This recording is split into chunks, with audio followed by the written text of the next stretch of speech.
What if the bond that made you whole was ripped from your soul? Last chapter, the witches returned.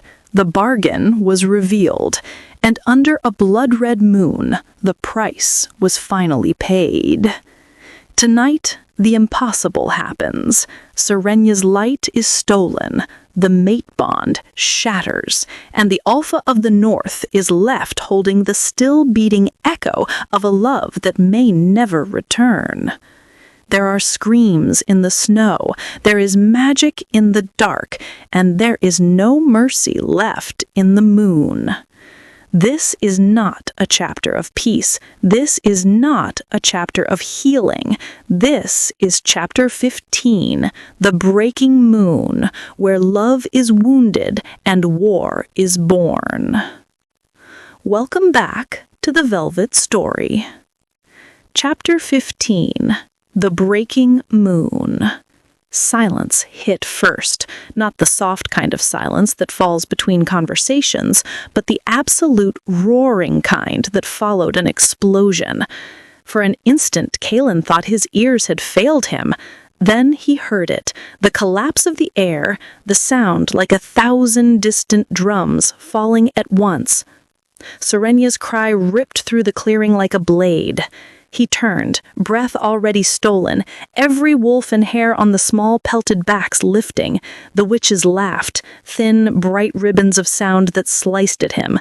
Their faces were lit by the red moonlight, their hands moved in slow, stupidly elegant patterns that chewed the air. Kaelen's chest constricted, and his pulse stepped out of order. Power had collided with power, and he'd stepped blind into the impact. "Serenya!" he roared, breaking across the frozen ground in a single terrifying stride. The scent of her was everywhere, then gone, as if someone had wound up a thread and pulled it out of the world. He reached her as she hit the snow, going down like a felled tree. Her face was moonless white. Her eyes, when they blinked open, looked as if light itself had been erased. Her bond mark on her chest flared white-hot and then snapped, a staccato flare like a struck flint. He felt something inside him convulse, like a taut rope severing. For a breathless second, there was clarity, and then, stupefyingly, nothing, an empty echo. Her wolf screamed. Kaelen's own wolf answered with a cry that rattled stone. He knelt beside her, as if the world itself might fall apart, every breath a gamble in a tide that no longer reached him.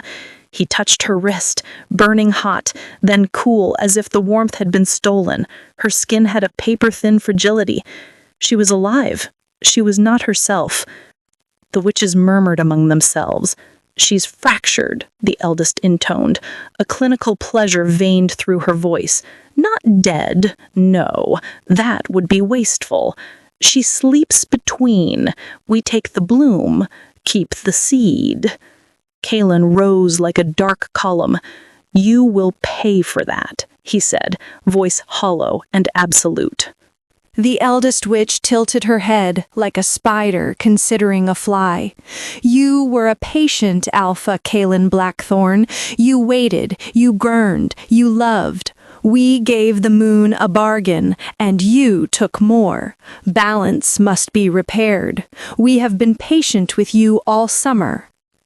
He moved for them. The first step was an animal, a blur, but the witches were not cowards. They had layered wards and runes and whispers. Their magic flared like a mirror of his own, a cold counterpoint. Kaelen struck and met a wall that was not stone, but word and law. His strike thudded into a soundless echo. The witches did not defend with muscle, they defended with contract. The bond they had leashed to their coven now hummed under the ground, and they surrounded it like priests guarding a sacrament. "Take her," Kaelen spat, every syllable burning. "If you think to end her by stealing her light, then take it, take me with it." The eldest witch cocked a smile that showed nothing but promise. "We take only what the bargain allows, not the life, Alpha, not the heart. We take the gift, the luminous thread that tied you both so deliciously close." Kaelen's world narrowed to the sight of Serenya's chest. The mark had gone from a steady glow to a slashed, stuttering light. He pressed his palm to it and found nothing but cold, as if someone had opened a lock and let the warmth pour out. She made a sound then, not quite a word, not quite a sob, somewhere in the middle of both. It cut deeper than any blade. His men surged forward as if the Alpha's emotion were a command, but Kaelen waved them back with the simplest motion of a hand. He needed no defense but the one thing that had always steeled him the most, the promise he had sworn to her in the moon's light. He would not break. He could not. "Take me instead," he said again. If they could feed on the bond, if they could siphon the light, then siphon his blood and soul with it. Break him, take what they needed and leave her whole. The witches paused. The eldest lips parted in a slow smile. "No, Alpha, that is not how debts are paid. You are not the borrower. She is. The web has been broken, not by your love, but by her fear. We will do what we must." Then, with a movement made for theater, the second witch pressed both hands to the snow and began a low chant that filled the clearing like ice water. The words were old as the soil.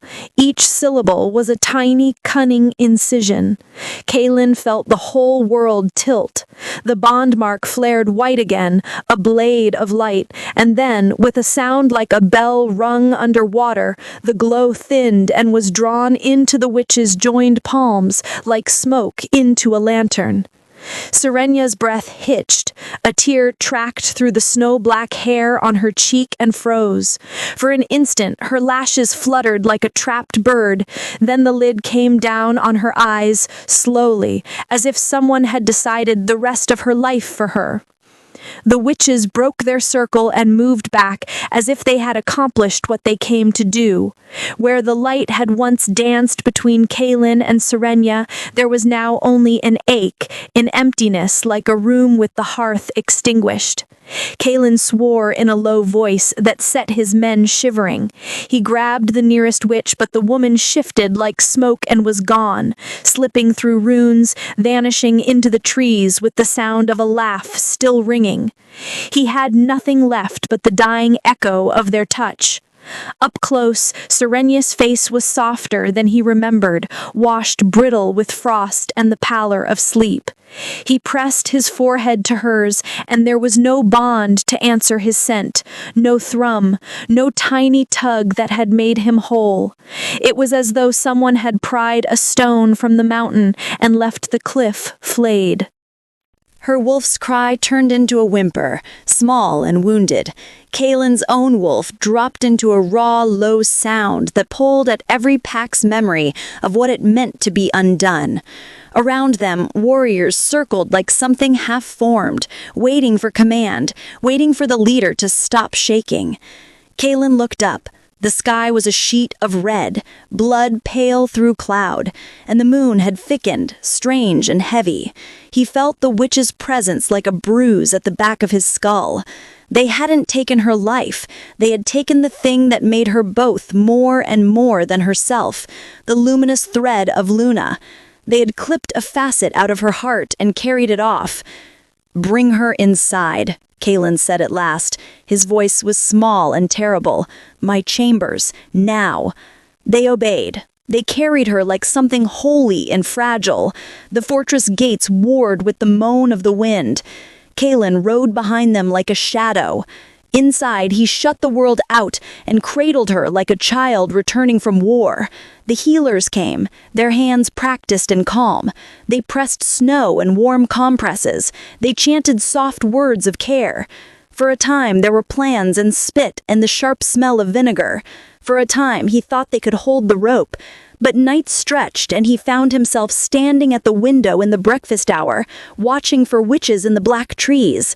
His mind replayed the snatching of the light until he could taste the cold. The nights were the worst.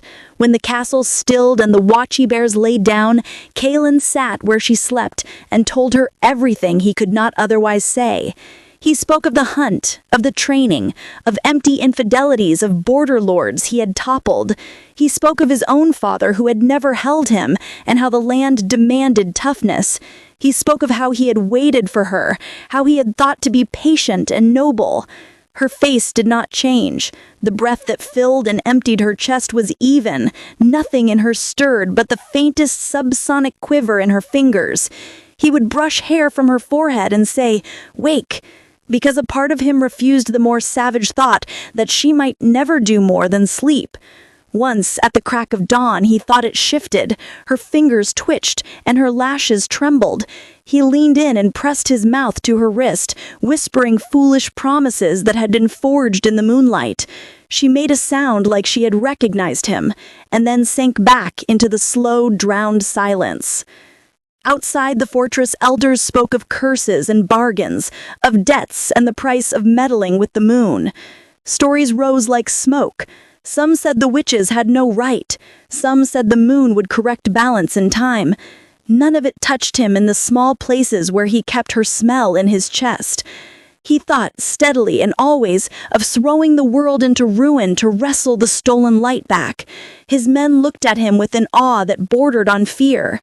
If an alpha burned fierce enough, they knew, mountains might break, enemies might fall.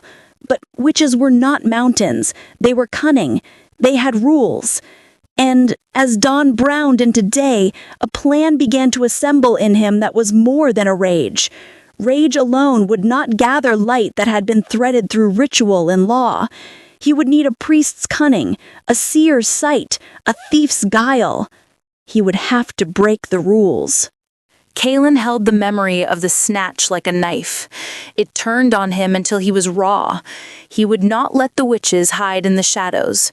They had used the bargain, the same bargain Serenya had sought months ago, as their key, and now they carried a portion of her essence like a glimmering coin. He called 3 of his most trusted, the Beta, Calder, steady and blunt, Lyra, once a rival, now an ally, with frost in her eyes and fire in her hands, and Rowan, a young warrior with quick hands and a slower, keener mind than most gave him credit for. To them he spoke not as Alpha, but as a lover cut open. "We track them," he said. "We bring them back. We unmake what they did." His voice had the flat iron certainty of someone who had no other way to breathe. "We do not kill until we can end the magic. We do not bargain. And if they so much as whisper Luna again with malice, I will raise their coven from the earth." They listened, they nodded. Lyra, who had once stood with blade between them, placed her hand lightly on his shoulder and said, "Then we go to the roots. The witches suck power where the moon's iron binds them. We cut the link." Rowan added, practical, unbent by the myth, "We need a map of their runes. We need a seer." "Then find us a seer," Kaelen answered, "and a thief." They left the fortress by night, wrapped in cloaks, riding into the iron-washed world where trees were skeletons and the wind carried teeth. They cut past the rutted roads and into places where old women burned bones and bartered for whispers. They crossed into the frostwood where seers sold prophecies for honey and memory. And all the while, in a room lit only by a single candle, Serenya lay sleeping. Her chest rose and fell, her lashes fluttered sometimes. She murmured names in dream tongue, but whether she remembered the moon or the Alpha or the teeth of her own refusal, Kaelen did not know.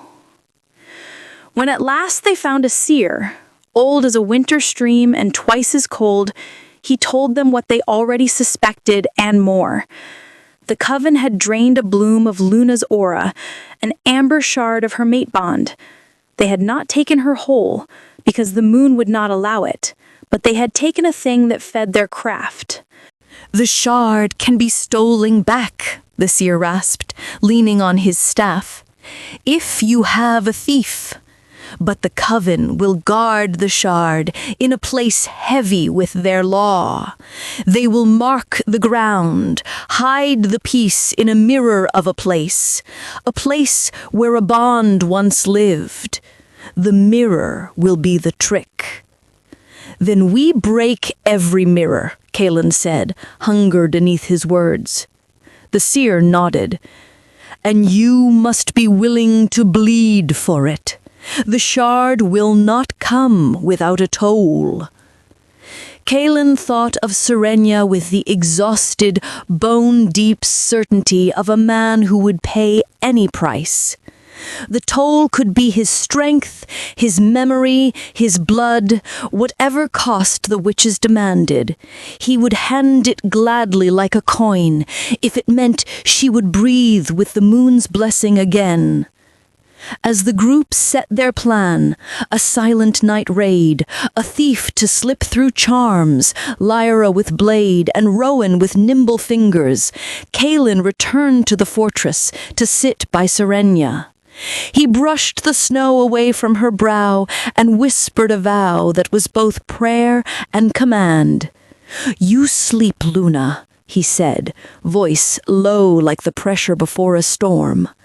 "I will carry you back to the moon, or die trying." Her hand moved, just once, a whisper of motion that pushed a thread of hope up and lodged it against his ribs. He clung to that motion the way some men cling to a raft. Outside, the moon hung like a witness, and far in the black trees, the witches prepared to guard what they had stolen. The northern wind howled like a thing mourning. The night promised a reckoning. The bond is broken. Luna sleeps between worlds, and the witches have fled with a piece of Serenya's very soul. But Kaelen is no longer waiting. He is hunting. With fury in his veins, blood on his future, and one vow carved into his bones. He will steal back what the moon allowed to be taken, or he will tear the world apart trying. A thief is chosen. A seer has spoken. And the Coven prepare their final defense. The reckoning is no longer coming. It has already begun. Join me in the next episode on The Velvet Story, where rules will be broken, mirrors will shatter, and the price of love will finally be paid in blood and magic. Until then, stay in the shadows and keep listening.